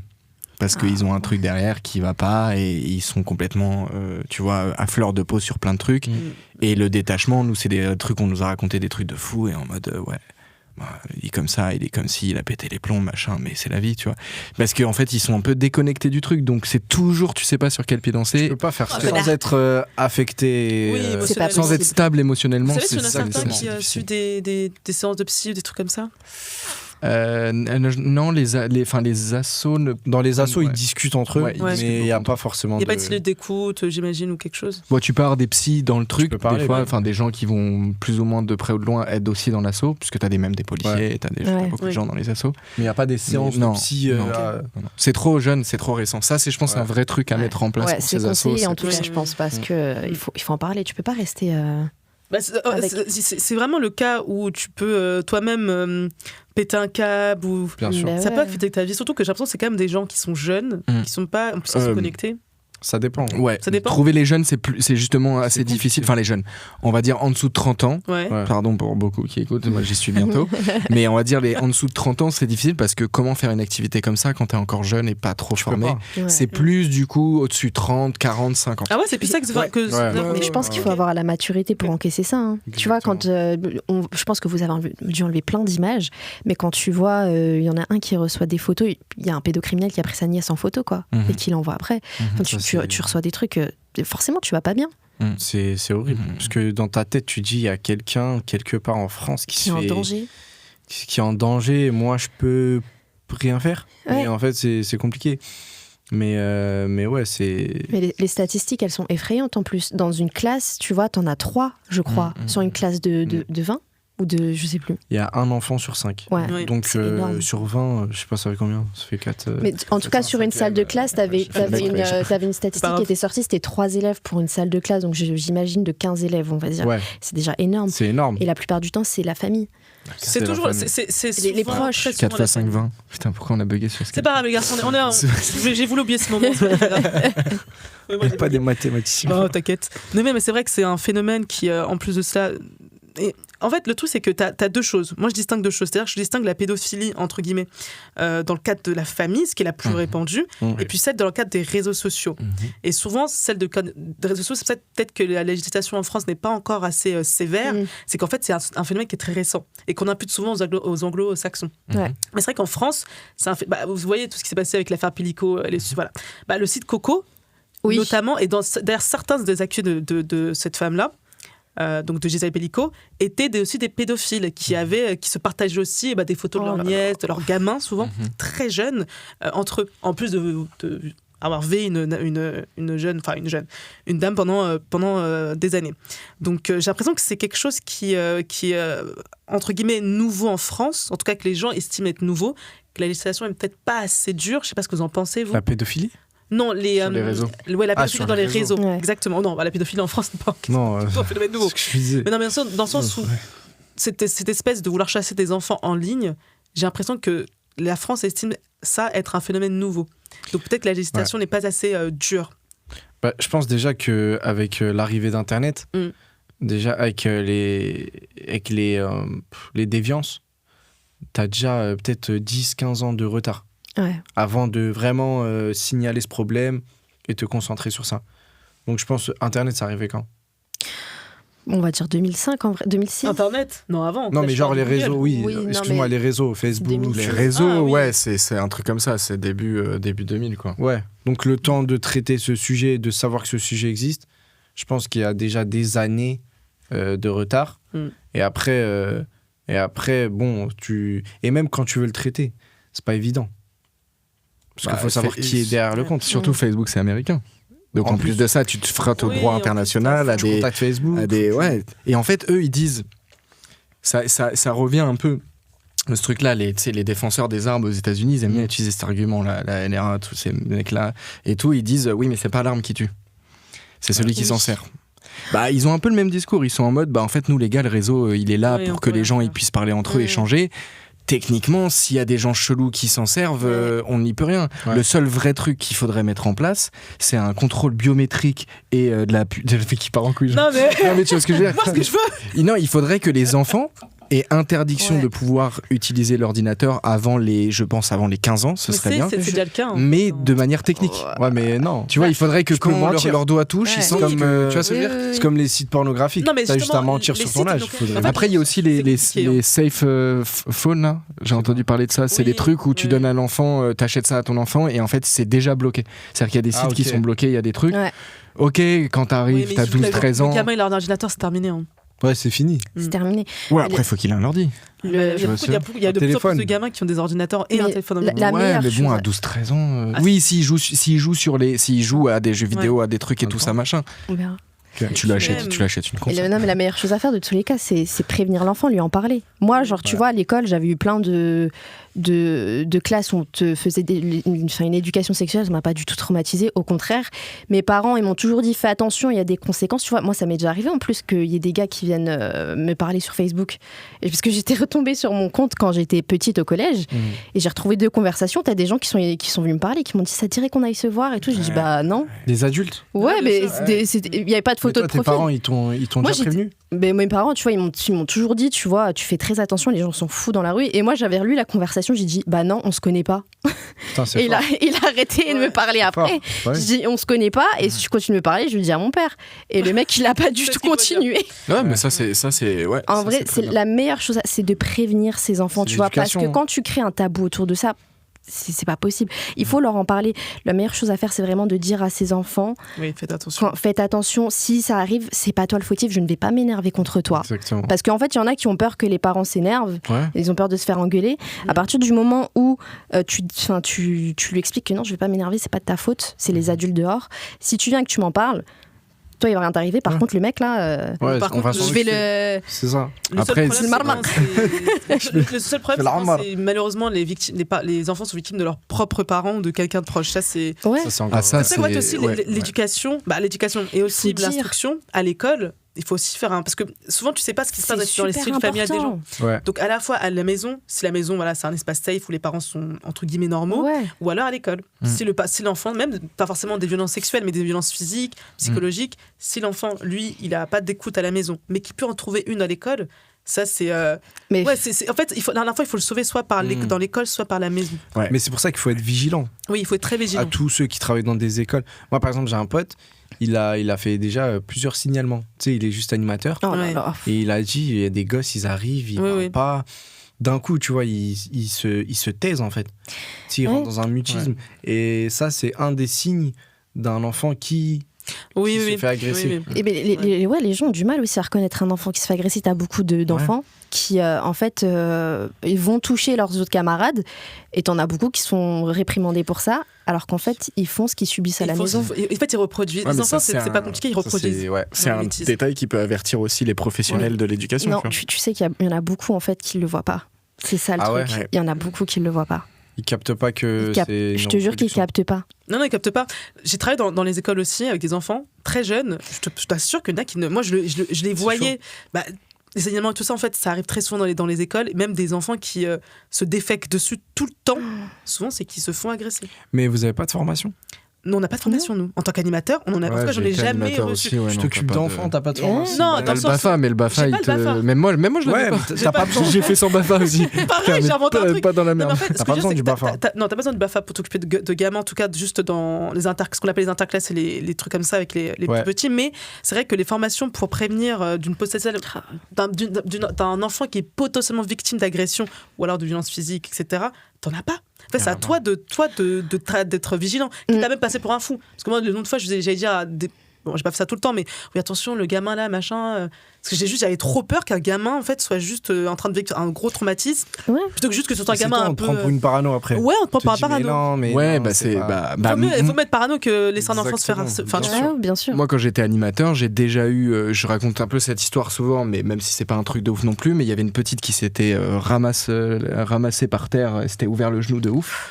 C'est là, les trucs, elle trébuche dans un truc, elle s'était éclaté le genou, et moi, genou en sang, je la porte pour l'amener jusqu'à l'infirmerie, tu vois. Ma collègue, elle arrive, elle fait pose-la par terre, s'il te plaît. Et j'ai fait pourquoi ? Elle fait non, mais c'est mieux s'il y a des parents qui te voient avec la petite. Non, c'est pas bon. Ah ouais, pose-la par terre, fais-la marcher. Je l'ai fait marcher, elle boitait, elle pissait le sang sur elle. Mais bon, après, faut pas non plus. Non, je te jure qu'il y a des parents qui peuvent se plaindre de ça, que tu portes leur enfant, que tu touches leur enfant. Dans ce cas, c'est la femme qui doit porter. C'est déjà un peu plus accepté, mais moi j'étais en urgence, vrai, c'est le sang, j'étais en mode on fait. Non, je te jure que c'est après, vrai, je comprends, en vrai, je comprends. Je te jure que c'est vrai. Même peut-être proposer sur tes genoux et tout. Proposer que l'État mette en place, c'est chelou, hein, mais des examens médicaux à je sais pas, 5, 10, 15 ans, j'en sais rien, pour peut-être déceler des traces, des trucs privés où c'est peut-être choquant pour les enfants, mais. C'est aux parents de s'en assurer de ça. Ouais, mais c'est pas des professionnels, tu vois. Enfin, aux parents de mettre leurs gamins dans des trucs de contrôle médical. Oui, mais t'imposes bien la vaccination, tu vois. Oui, c'est parce que c'est une question de sécurité sanitaire. Les faits que tu imposes à des parents, je sais pas, d'aller voir un médecin qui n'est même pas le médecin traitant des enfants pour des contrôles, etc. Tu peux pas. Tu pourrais faire évoluer la loi. On peut toujours faire évoluer la loi. Parce que ça pourrait mettre un vrai. T'imagines le père qui se dit, qui commence à péter les plombs, qui se dit machin, il sait que dans un an, il va y avoir un examen sur ses gamins. Bah, bien sûr. Peut-être que derrière, il est en mode putain, tu vois. Je pense que il y a peut-être plus simple, parce que la solution, en fait, je trouve qu'elle est peut-être un peu trop didactique. Et ça peut justement mettre les parents dans un état d'alerte. Sauf qu'il y a beaucoup de parents qui sont anti-vaccins, un truc comme ça. Ok, je vois ce que tu veux dire. Tu dis aux enfants, en fait, quand ils se présentent à l'école, ils se présentent, tu vois, comme nous en cours de théâtre, on dit bah voilà, je me présente, t'as les parties rouges de ton corps et les parties vertes. Parties vertes, c'est les parties que l'acteur qui est en face de toi peut toucher. Les parties rouges, c'est les parties qu'il ne peut pas toucher, tu vois. Et en fait, quand les enfants se présentent, tu leur expliques, voilà, vous vous présentez, vous dites qu'il y a des parties rouges et des parties vertes, c'est les parties qu'il ne faut pas toucher, qu'il ne faut pas laisser les adultes toucher. Juste, tu t'expliques ça aux enfants. Tu leur dis aussi, parce que t'as beaucoup de pédocriminels qui disent, si tu dis ce qui s'est passé, ta mère, elle va aller en prison, ton père, il va aller en prison, moi, je vais tuer tes parents, etc. Ouais, leur expliquer que si jamais il vous arrive quelque chose, ou qu'on veut menace, qu'on dit papa, maman va aller en prison, y a telle personne qui va mourir si on vous racontait, c'est faux. C'est faux. Tu vois, juste expliquer. Tu vois, les enfants, ils sont pas bêtes. Juste, tu expliques, il y a telle partie, personne ne doit les toucher. Moi, je sais que quand je vais avoir des enfants, je vais leur faire prendre Enfin, tu vois, tu donnes le bain à ton enfant, je vais leur dire, même maman te demande l'autorisation. Donc ça veut dire il y a quelqu'un d'autre qui te demande, ou qui le fait sans te demander, c'est qu'il y a un problème, tu viens le dire directement à maman. Tu peux comprendre que c'est pas normal. Même tes enfants, tu leur demandes la permission. Tu vois, c'est des trucs tout simples à mettre en place. Parfois, je pense, on se complique beaucoup la tête, mais il faut. Mais pour les enfants, il faut, parfois, les rappels les plus simples peuvent être les plus bénéfiques. C'est plus salvateur. Tu peux sauver un enfant juste en l'expliquant des trucs élémentaires. Voilà, il faut lui expliquer, en fait. Il faut pas en faire un tabou de ce genre de choses. Oui. Moi, mes enfants, je vais leur dire, même maman te demande la permission. Donc c'est pour te dire, s'il y a jamais quelqu'un que tu ne connais pas qui essaye, tu viens dire à maman tout de suite. Les futurs enfants de Maja regarderont d'ailleurs. Dans le documentaire, il y a Cédric, le président de l'association. À un moment donné, il intervient dans une c'est pas une école, c'est une association de jeunes. Et en fait, il y a que des... De toute façon, vous voyez, c'est des... Oui. L'âge 8. C'est du 6 à 13, 14. Un peu plus même, on avait 17. 16. Ouais, il y avait 16 qui étaient presque majeurs. Et en fait, il leur explique, il leur dit, s'il y a un problème sur Internet, c'est pas de votre faute. Ouais. C'est lui qui est un salopard et il faut le dire à maman et papa. Enlever et il va rien vous arriver. Et en fait, ça en France, on fait... Il y a beaucoup de c'est quoi ? C'est des intervenants sur le sexe, sur la sécurité routière, plein de choses qui sont très bien, mais il faut mettre ça. Il faut mettre ça, genre faut prévenir, comme tu as dit, vos parties intimes, personne n'a le droit de les toucher. S'il se passe ça, c'est pas de votre faute. Si quelqu'un vous parle, vous lui dites non, t'es un adulte, non. Et en fait, il y a un enfant qui avait posé une très bonne question sur le consentement. Il avait dit, ouais, mais si l'enfant, il veut aussi, tu sais, parler à l'adulte. Oui, bien sûr. Il lui dit non, il n'y a pas de consentement. Quand tu as un enfant, tu n'as pas de consentement. Tu n'as pas de consentement, en fait. Gardez-le en tête, un enfant n'a pas de consentement. Exactement. Parce qu'aujourd'hui, on essaye de... Tu sais, il y a certains corps politiques ou des gens qui veulent un peu retravailler cette question. Non. Sauf que non, en fait. Non, c'est un enfant. Un enfant n'a pas de consentement. C'est logique. Et moi, ça me tue que des gens essaient de rétrograder cette notion. C'est une dinguerie. Oui, ils vont utiliser la liberté en disant oui, mais là t'interdis le. Parce que comme un enfant a des droits et des devoirs, il pense que l'enfant est à même titre que nous qui avons la vingtaine. Non, un enfant, c'est un enfant. Un enfant n'est pas responsable. Il n'est pas responsable. À aucun moment. Peut-être on va commencer à un petit peu. À s'arrêter. Non, mais conclure. Attendez, conclure. On avait quelques questions, je pense, avant de conclure. Déjà, merci encore une fois d'être venu. C'était hyper intéressant. Moi, je voudrais vous demander. C'est déjà fini. Je sais, le temps pas dit qu'on s'en s'amuse. Choqué. Mais la question, c'était quel impact vous vouliez que ce documentaire ait et quel impact il a eu, à votre avis, sur les personnes que vous aviez interviewées, etc. Et j'imagine qu'elles ont vu le documentaire. Et qu'est-ce que vous en avez pensé? Qu'est-ce qu'elles en ont pensé? Tu veux commencer ou... Personnellement, moi je me disais, si on peut avertir 3 personnes, c'est déjà gagné. S'il y a 3 parents qui savent les dangers et qui font attention, en fait c'était gagné. Du coup, pendant la préparation du documentaire, on était, je crois, au mixage son. Il y a du coup le mixeur son qui bossait dessus. Je crois qu'on s'était vu le vendredi. On lui avait dit tout ce qu'il fallait faire, etc. Lui aussi nous avait dit ce qu'il allait faire. Et on s'était quittés. Et je crois que le lundi ou le mardi, on se voit. Et il nous dit, les gars, ce week-end, j'ai ramené mon gosse au parc. Il était en train de jouer et tout. Et là, je vois un vieux monsieur qui prend en photo les enfants et tout. Il a dit, je me suis levé, je suis parti le voir. Je lui ai dit, vous supprimez les photos. Qu'est-ce que vous faites? Partez du parc et tout. Tu sais, il l'a un peu, secoué directement. Quoi. Et en fait, il a dit, si j'avais pas bossé sur ce docu la veille, bah en fait, j'aurais pas tilté, j'aurais pas eu. Mais c'est des trucs qui sauvent la vie, tu vois. C'est comme avec Gisèle Pellico. Exactement. Le mec, s'il avait pas forcé pour qu'elle aille porter plainte et qu'il avait pas pris son téléphone. L'agent de sécurité. Et en fait, à ce moment-là, on s'est dit, bah en fait, c'est gagné. Il y a déjà une personne. Une fierté. Et en plus, tu m'as dit que tu disais que le documentaire était en phase donc de post-production à ce moment-là. En préparation. Déjà. Moi, je dirais que il y a aussi, parce qu'on a eu beaucoup de commentaires sur le documentaire était sorti sur YouTube, on a eu des commentaires, et il y a un peu des aigris, des vieux aigris, parce que c'est plutôt des gens un peu plus âgés, qui vont te dire mais oui, mais on sait qu'il y a de la pédocriminalité, on sait que machin, vous nous apprenez rien. Bah en fait, j'ai envie de dire qu'en tant qu'artiste, c'est aussi peut-être, je veux pas dire qu'on est précurseur de rien du tout, mais c'est dire aussi aux jeunes artistes, en fait, tu peux, en même temps de faire tes projets, de grandir dans ton milieu et tout ça, bah tu peux parler de sujets et de combattre. Nous, on va pas défendre la pédocriminalité toute notre vie, c'est pas devenu notre fer de lance. Mais on a fait un projet, on a fait un truc, une pierre à l'édifice, où on parle de ce truc-là, tu vois. Donc je pense que c'est plutôt notre rôle d'artiste, entre guillemets, de prendre des sujets qui nous tiennent à cœur et d'essayer de les défendre. Et tous les gens qui vont voir ça, bah, ils seront touchés d'une manière ou d'une autre. Mais non, je pense pas que parce que c'est un truc dont on sait déjà ou dont on a déjà parlé, ça fait des machins, qu'il faut pas en reparler, tu vois. Parce que les jeunes générations sont machin. Ouais, mais tu sais, il y en a qui arrivent à un truc dans la vie de ouais, mais on sait tout ça, tu vois. Mais en fait, c'est toujours d'actualité, c'est qu'il faut en parler. À Internet, quoi. Donc, ces gens-là qui te disent ça, qui ont souvent plus de 40 ans, ils savent pas que c'est les enfants alpagués sur le net maintenant. Donc, non, c'est un sujet important et fuck les personnes qui font ça. Ouais, franchement, c'est Amen. Et aux personnes qui ont plus de 40 ans et qui postent des photos de leurs enfants, ne postez pas de photos de vos enfants sur Internet. Je le rappelle, ça termine sur des... Mais même, tu sais, des fois, tu peux te dire, mais non, mais c'est bon, c'est sur Insta, j'ai que mes amis. Tu sais, parfois, il y a des gens des inconnus qui regardent ces trucs, tu sais, des fakes, tu dis, peut-être c'est un faux compte.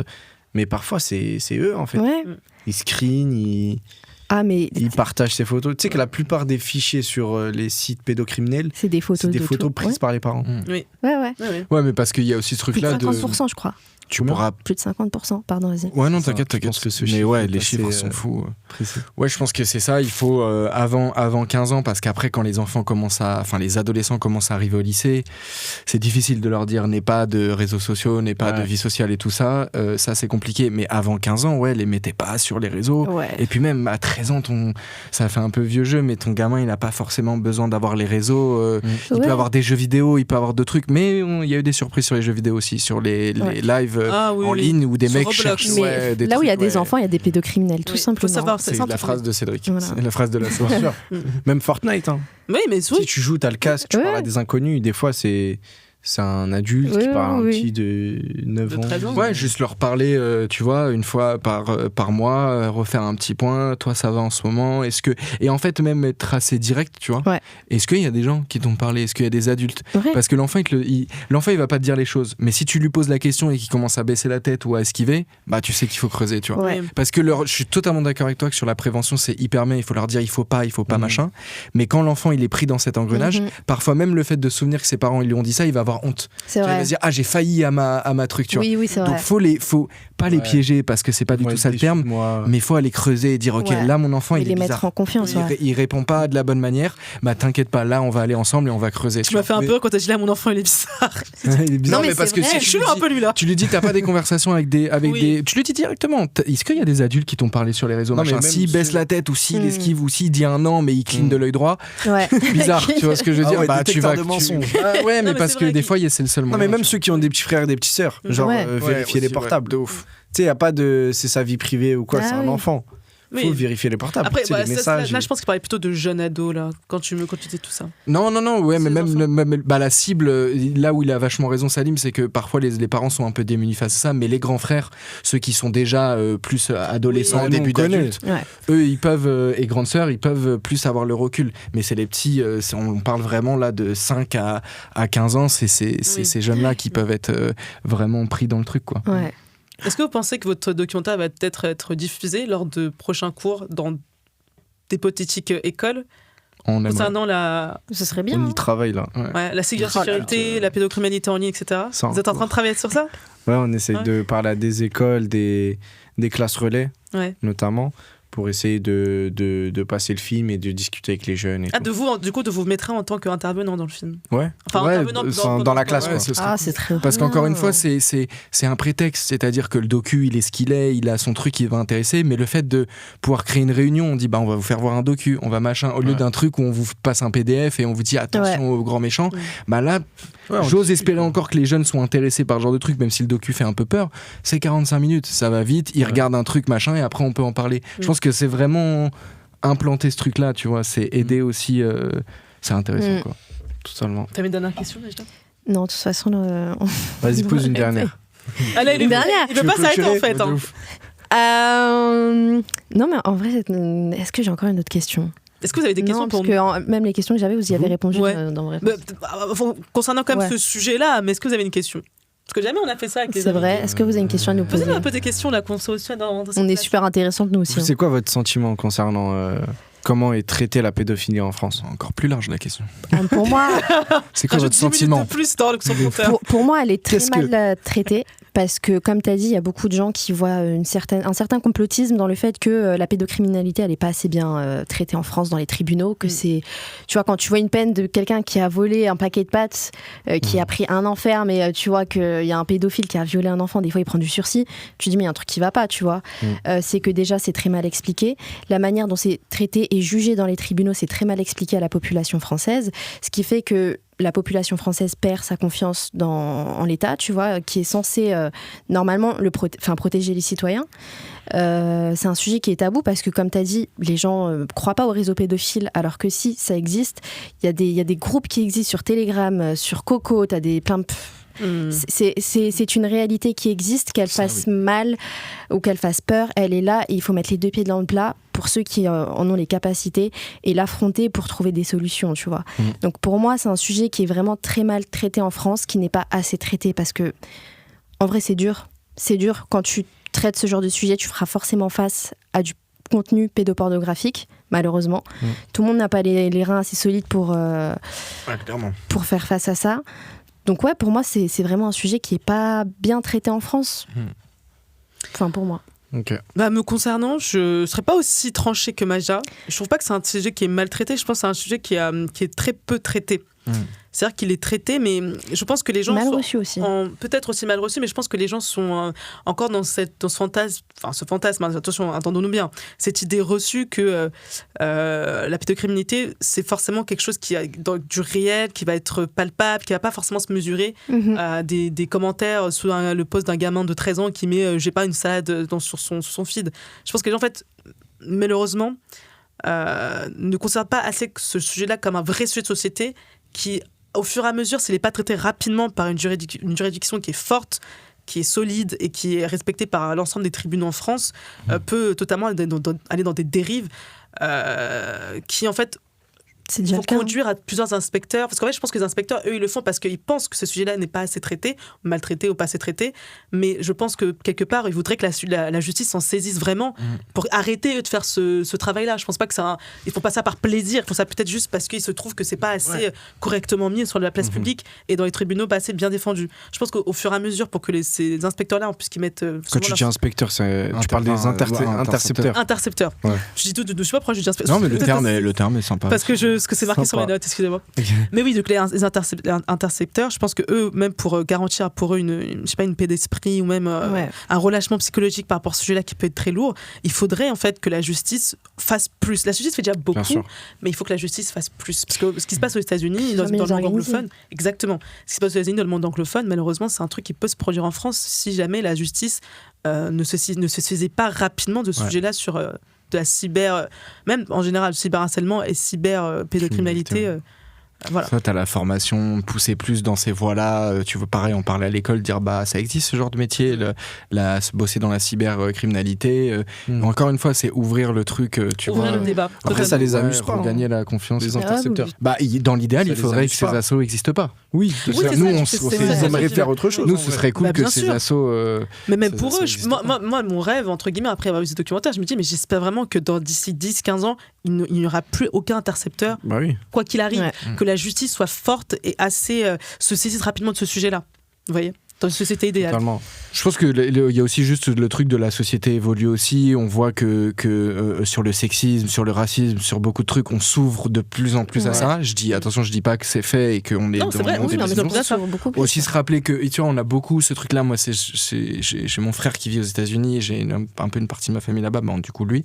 Et ce truc-là, on suit beaucoup aussi les États-Unis. Et on a tendance à penser que la France, c'est la même chose, tu vois. Genre, c'est l'anarchie, c'est le truc, c'est machin. Tu vois, on est un truc où en France, et si on regagne un peu cette confiance, on pourra aussi se remettre dans un truc, tu vois, parce que si tu cries au loup dès le premier truc, en fait, c'est le propos. Et nous, je pense que ce docu servait aussi de certaines personnes. Mais je pense aussi que ce qui est malheureux avec on va parler de politique un petit peu, mais par rapport à la France, c'est la supranation, les entités supranationales, on va dire, plutôt, je sais pas si c'est comme ça que ça se dit, mais par exemple Bruxelles, l'Europe, qui elle aussi en fait a un droit de regard et un droit de législation sur les législations en France. De tout ce qui a touché la cybersécurité, l'harcèlement en ligne ou la pédocriminalité en ligne, malheureusement c'est des sujets qu'il faut débattre sur des cours européennes. Oui. Donc t'es anti-Europe. Moi ce que je voudrais c'est que juste, parce que c'est un vrai sujet, c'est-à-dire que même sur les questions plus larges de frontières, etc., c'est l'Europe qui va statuer sur ce genre de questions. La France sur certains sujets, pas sur tous bien sûr, ils ont les mains liées. Ils ont les mains liées parce qu'ils sont soumis aux conditions européennes, etc. et aux législations européennes. Faut sortir de l'Europe. C'est le même truc.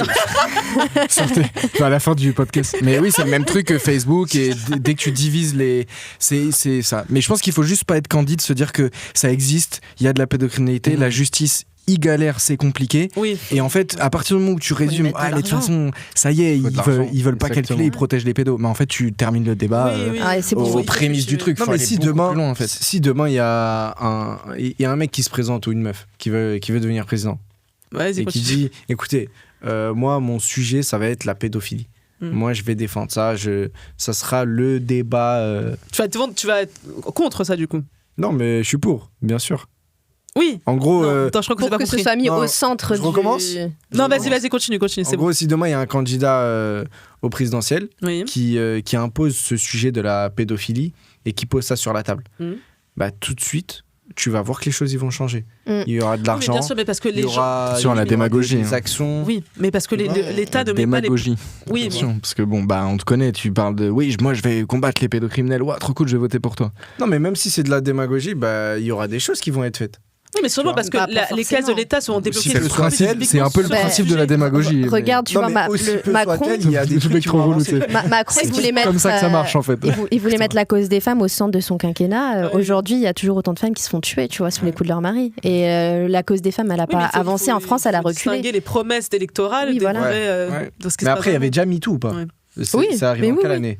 Non, mais il voulait, quand il a été... 2007. Non, mais je suis d'accord avec toi que c'est toujours... Déjà, le dire, c'est quand même déjà un truc à faire. Un engagement. C'est déjà un petit engagement, mais après, c'est aussi chacun entre nous... oui, bien sûr. Si je peux dire une phrase un peu...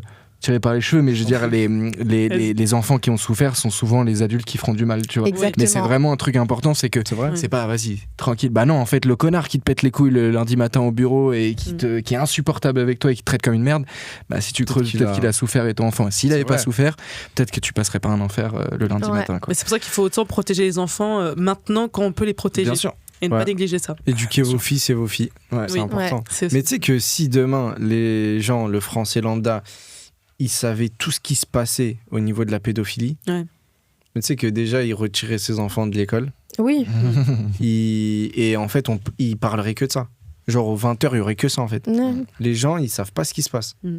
Et ils savent pas ou ils ont pas envie de savoir, aussi, parfois. Et aussi le curatif et tout ça, qu'on évolue sur l'idée de quand il y a des mecs qui viennent dire voilà, moi je sens que il faut qu'ils soient traités, il faut qu'ils soient accompagnés. Parce qu'il y a des mecs qui viennent sur la place publique qui disent moi j'ai des pulsions pédophiles. Oui, bien sûr.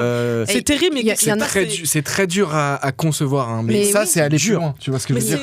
Il faut un acte aussi d'abnégation. Ils savent très bien que. En fait, le truc, c'est que vaut mieux prévenir que guérir. Bien sûr. Mais ils sont pas bien pris en charge. T'as des pédophiles. Ils sont 3 psychologues en France. Qui font ça? Oui, 3 ou 4. Et nous, on en a une dans le docu et ils sont que 3 ou 4 en France.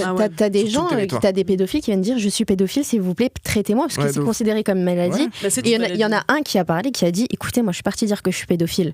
Mais tout le monde m'a fermé la porte au nez. Non, c'est même pas ça. Il dit on prend pas en charge. Enfin, il y a ça aussi, tu vois. Mais parce que les psychologues classiques ne gèrent pas ce genre de trucs. Tu m'étonnes. Ils donnent un cacheton, genre ils font une petite ordonnance et tout. Ils disent bon bah c'est bon, vous pouvez rester dehors. Et le mec il dit mais en fait moi je suis pas guéri, je suis toujours pédophile. Du coup maintenant dès qu'il y a des enfants qui viennent à côté de moi, je pars. Ouais c'est ça. Mais il y a un mec il avait fait ça. Il habitait dans une cité. Il est parti voir un peu tous les habitants. Il a dit moi j'ai ce problème là. Maintenant, protégez vos enfants. Je crois qu'on parle du même mec. Personne lui a proposé d'aide. Et en fait, les gens, ils l'ont juste mis en ostracisé totalement. Ils l'ont mis de côté. C'est la prémisse du docu, cette histoire. Exactement. C'est ce qui a fait qu'on a bossé sur ce sujet, cette histoire. Et en fait, il n'y a pas de solution, tu vois. Alors que, bon, il y a 3, comme il a dit, il y a 3 psychologues qui s'occupent uniquement d'eux. Mais c'est à l'heure du docu, ça a peut-être évolué légèrement. On espère que ça évolue sur la sphère. Après, c'est une vocation. C'est pas une vocation, mais je pense que des gens qui font ce genre d'études, qui se spécialisent juste sur ce sujet-là, c'est extrêmement compliqué. Ouais, mais il faut les pousser, faut y aller. Faut creuser en tout cas dans la vie. Et regarder du documentaire français, on est très bon là-dedans. On va vous mettre le lien d'Intercepteur. Allez tous voir Intercepteur sur YouTube, sur France TV. Vous pouvez le voir via MyCanal et Apple TV. Je vous invite vraiment à tous aller voir, écouter, regarder le podcast Comment t'as fait de Noémie. Noélie. Oui, c'est pas de problème. Noélie, pardon, c'est le micro. Et Majda, qui sont des formidables intervieweurs. Intervieweuses, pardon. Attention. Et non, franchement, on a passé un super moment. Merci partagé. Et merci pour ce que vous faites, parce que c'est important aussi de parler, même si on n'est pas au bout de notre chemin de carrière, même si on est au tout début. En vrai, ça fait toujours du bien de parler à des gens qui s'intéressent. Ouais, et je rajouterais que c'était très agréable et très nuancé. Et donc, ça me plaît parce que je passe un super moment. On se prend un peu la tête. Je pense que c'était 2 heures, mais on dirait on a fait 15 minutes. Bon, bah, du coup, c'est terminé. Malheureusement, on aurait aimé que ce soit plus long. On est dégoûtés, mais merci encore à vous du coup. Merci les garçons. C'était super maman. Merci beaucoup. Merci. À la prochaine. À la prochaine. Ciao. Ciao.